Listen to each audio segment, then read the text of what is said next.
ज्यादातर विलन दुनिया को जलते हुए देखना चाहते हैं। उन्हें या तो पावर चाहिए होती है या फिर बदला। लेकिन आप उस इंसान को क्या कहेंगे जिसने अपने पूरे खानदान को खत्म कर दिया सिर्फ उस दुनिया को बचाने के लिए, जो उसे हमेशा एक मॉन्स्टर ही कहेगी। Welcome back to sticky notes. आज हम पर्दा उठाएंगे एनिमे हिस्ट्री के सबसे कॉम्प्लेक्स कैरेक्टर से, इताची उचिहा। एक ऐसा प्रोडिजी जो गद्दार बना, एक ऐसा भाई जो नाइटमेयर बना, और एक ऐसा शहीद जिसने अपनी पूरी जिंदगी एक झूठ के सहारे गुजार दी। इताची बचपन से पत्थर दिल नहीं था, उसे हालात ने ऐसा बनाया था। सिर्फ 4 साल की उम्र में उसने थर्ड शिनोबी वर्ल्ड वॉर की तबाही अपनी आंखों से देखी थी।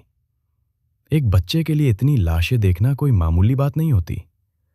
उसी दिन उसने फैसला किया था कि वो एक पैसिफिस्ट बनेगा। लेकिन किस्मत देखिए, उसे वॉरियर बनना पड़ा। उसकी सोच को बदला शिसुई उचिहा ने। जब शिसुई ने गांव को बचाने के लिए मौत को गले लगाया, तो इताची के कंधों पर एक ऐसा बोझ छोड़ गया जिसे उठाना नामुमकिन था। उचिहा कप को रोकना, बिना किसी वर्ल्ड वॉर के। इताची एक ऐसे मोड़ पर खड़ा था जहां एक तरफ उसके खानदान की जिद थी और दूसरी तरफ मासूम लोगों की जिंदगी। उसने दूसरा रास्ता चुना। उसने तारीख के पन्नों में एक गद्दार बनना कबूल किया ताकि कोनोहा की सुबह अमन से हो सके। इताची का फैसला दी अल्टीमेट ट्रॉली प्रॉब्लम था। अगर उचिहा बगावत करते तो दूसरे देश हमला कर देते और लाखों मासूम मारे जाते। इताची की नज़र में चंद लोगों की कुर्बानी पूरी दुनिया की तबाही से बेहतर थी। उसने सिर्फ अपने खानदान को नहीं मारा, उसने अपनी रूह का कत्ल किया था। उसने ससुके को जिंदा छोड़ा, इसलिए नहीं कि उसे तरस आया था, बल्कि इसलिए ताकि ससुके के पास जीने का एक मकसद हो। वो चाहता था कि ससुके उसे मारकर एक हीरो बने और उचिहा नाम का दाग धो दे। ये सोच थोड़ी अजीब लग सकती है, लेकिन इताची के लिए ससुके की सलामती की कीमत उसकी अपनी बदनामी थी। चलिए थोड़ी पावर की बात करते हैं। इताची की ताकत सिर्फ उसका शरिंगन नहीं था, उसका असली वेपन था उसका दिमाग। 7 साल की उम्र में वो एक कागे की तरह सोचता था। उसका जेंजुत्सु इतना खतरनाक था कि वो एक पल में आपकी पूरी दुनिया बदल सकता था। और जब वो अपने सुसानु को बाहर लाता था, जिसके पास तोत्सु का ब्लेड और याता मिरर था, तो वो लगभग नामुमकिन सा बन जाता था।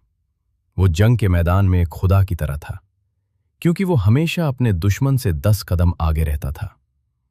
लेकिन हर खुदा की एक कमजोरी होती है। इताची की 2 बड़ी कमजोरियां थीं। पहली, उसका अपना शरीर। उसे एक ऐसी बीमारी थी जो उसे अंदर ही अंदर खत्म कर रही थी। उसके पास स्टेमिना नहीं था, वो लंबी जंग नहीं लड़ सकता था। लेकिन उसकी सबसे बड़ी कमजोरी उसका भाई ससुके था। ससुके के लिए उसका प्यार इतना ज्यादा था कि उसने इताची की जीनियस सोच पर पर्दा डाल दिया।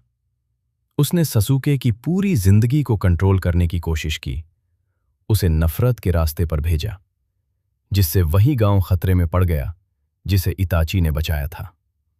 वो एक ऐसा जीनियस था जो इंसानी जज्बातों को समझने में गलती कर बैठा। इताची उचिहा एक मुजरिम की तरह मरा, लेकिन वो जिया एक हीरो की तरह। वो साबित करता है कि कभी-कभी सबसे मुश्किल रास्ता वो नहीं होता जो सही है, बल्कि वो होता है जो जरूरी है। आपको क्या लगता है? क्या इताची ने जो किया वो सही था या वो हद से गुजर गया था? हमें कमेंट्स में बताएं। ये था स्टिकी नोट्स। मिलते हैं अगले वीडियो में।